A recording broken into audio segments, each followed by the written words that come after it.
الحمد للہ رب العالمین والصلاة والسلام علی سید المرسلین اما بعد فاعوذ باللہ من الشیطان الرجیم بسم اللہ الرحمن الرحیم۔ اللہ کے نام سے شروع کرتی ہوں جو بہت ہی مہربان اور نہایت ہی رحم کرنے والا ہے۔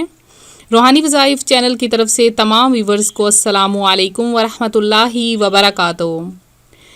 خدائے رحمان عز و جل کے کروڑ ہا کروڑ احسان کہ اس نے ہمیں ماہ رمضان جیسی عظیم الشان نعمت سے سرفراز فرمایا۔ ماہ رمضان کے فیضان کے کیا کہنے کہ اس کی تو ہر گھڑی رحمت بھری ہے۔ رمضان المبارک میں ہر نیکی کا ثواب 70 گنا یا اس سے بھی زیادہ ہے۔ نفل کا ثواب فرض کے برابر اور فرض کا ثواب 70 گنا کر دیا جاتا ہے۔ عرش اٹھانے والے فرشتے روزہ داروں کی دعا پر آمین کہتے ہیں، اور فرمان مصطفیٰ صلی اللہ علیہ وآلہ وسلم کے مطابق رمضان کے روزہ دار کے لیے مچھلیاں افطار تک دعائے مغفرت کرتی رہتی ہیں۔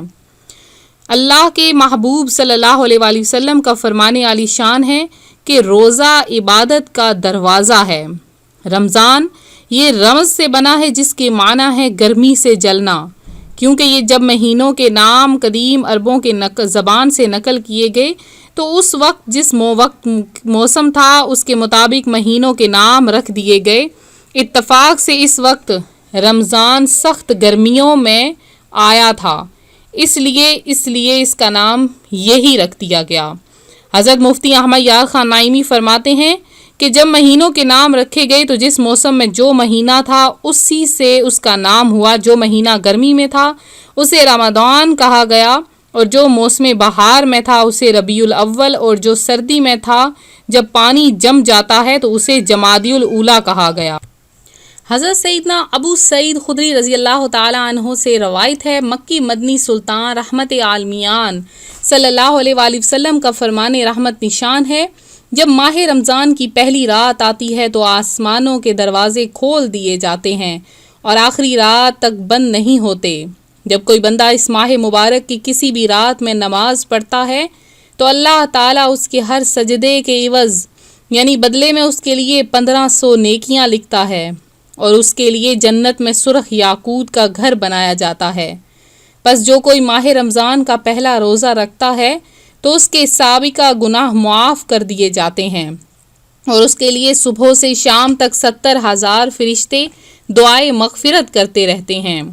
رات اور دن میں جب بھی وہ سجدہ کرتا ہے اس کے ہر سجدے کے بدلے اسے جنت میں ایک ایسا درخت عطا کیا جاتا ہے کہ اس کے سائے میں گھوڑے سوار 500 برس تک چلتا رہے تب بھی اس کا وہ سفر پورا نہ ہو۔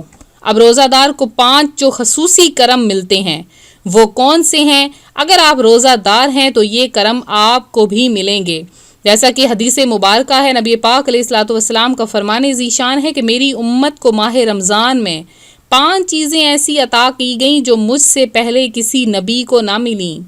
جب رمضان المبارک کی پہلی رات ہوتی ہے تو اللہ تعالیٰ ان کی طرف نظر رحمت فرماتا ہے، اور جس کی طرف اللہ تعالیٰ نظر رحمت فرمائے اسے کبھی بھی عذاب نہیں دیتا۔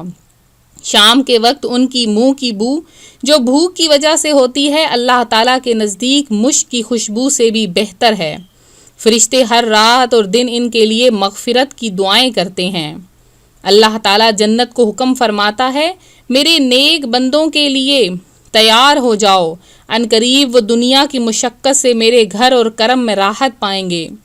5واں کرم، جب ماہ رمضان کی آخری رات آتی ہے تو اللہ تعالیٰ سب کی مغفرت فرما دیتا ہے۔ قوم میں سے ایک شخص نے کھڑے ہو کر عرض کی، یا رسول اللہ، کیا وہ لیلۃ القدر ہے؟ ارشاد فرمایا، نہیں۔ کیا تم نہیں دیکھتے کہ مزدور جب اپنے کاموں سے فارغ ہو جاتے ہیں تو انہیں اجرت دی جاتی ہے؟ تو پیارے آقا صلی اللہ علیہ وآلہ وسلم فرماتے ہیں کہ 5 نمازیں اور جمعہ اگلے جمعے تک اور ماہ رمضان اگلے ماہ رمضان تک گناہوں کا کفارہ ہے، جب تک کہ کبیرہ گناہوں سے نہ بچا جائے۔ تو رمضان المبارک کا جو پہلا عشرہ ہے وہ عشرہ رحمت کہلاتا ہے۔ اس میں اللہ تبارک و تعالی اپنے بندوں پر خاص نظر رحمت فرماتا ہے اور ان پر رحمت کی بارشیں عطا فرما دیتا ہے۔ آج جو میں آپ کے لیے عشرہ رحمت کا وظیفہ لائی ہوں، آپ نے عشرہ رحمت میں پہلا جو عشرہ ہے اس میں آپ نے کسی بھی 3 دن یہ عمل کر لینا ہے۔ جیسا کہ آج دوسرا روزہ ہے تو آپ 10ویں روزے تک کسی بھی 3 دن لگاتار یہ چھوٹا سا عمل کر لیں۔ اس وظیفے سے عشرہ رحمت میں رحمت و رزق کے 70,000 دروازے کھول دیے جائیں گے اور اس بندے کی بے حساب مغفرت بھی کر دی جاتی ہے۔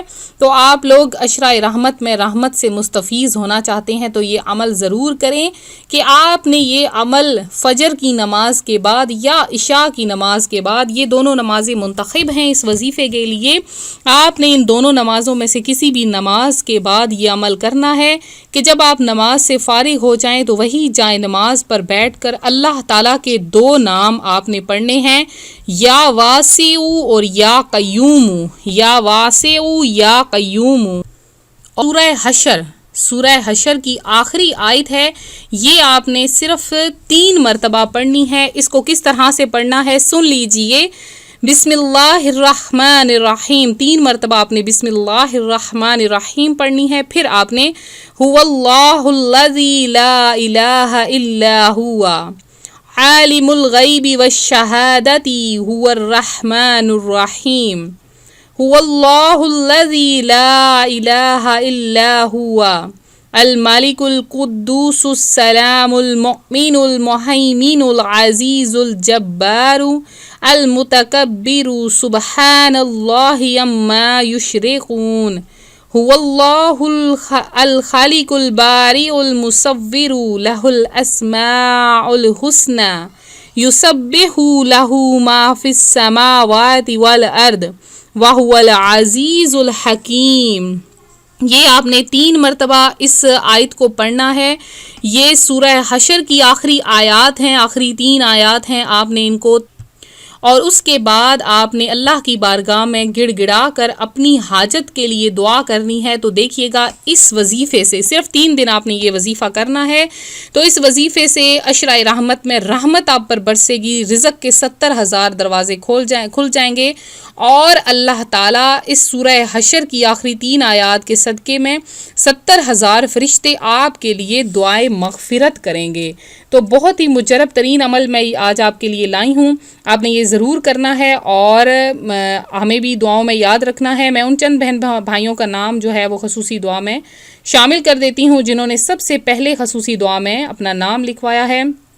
ان میں نازیہ ہیں، شائستہ اشرف ہیں، مرتضیٰ علی ہیں، شاہ نواز انصاری ہیں، نصرت جاوید ہیں، شکیلہ ہیں، انہوں نے خصوصی دعا میں اپنا نام لکھوایا ہے، اور اس کے علاوہ سمیہ ہیں، جاوید سعید ہیں، اور سید شفیع ہیں، سید سہیل ہیں، نسیم تاج ہیں، اور آصف نسرین ہیں۔ انہوں نے اپنا نام خصوصی دعا میں شامل کروایا۔ اللہ تعالیٰ ان کی تمام حاجات مرادیں پوری فرمائے۔ ملتے ہیں اپنے اگلے وظیفے کے ساتھ، دعاؤں میں یاد رکھیں، اپنا خیال رکھیں، فی امان اللہ۔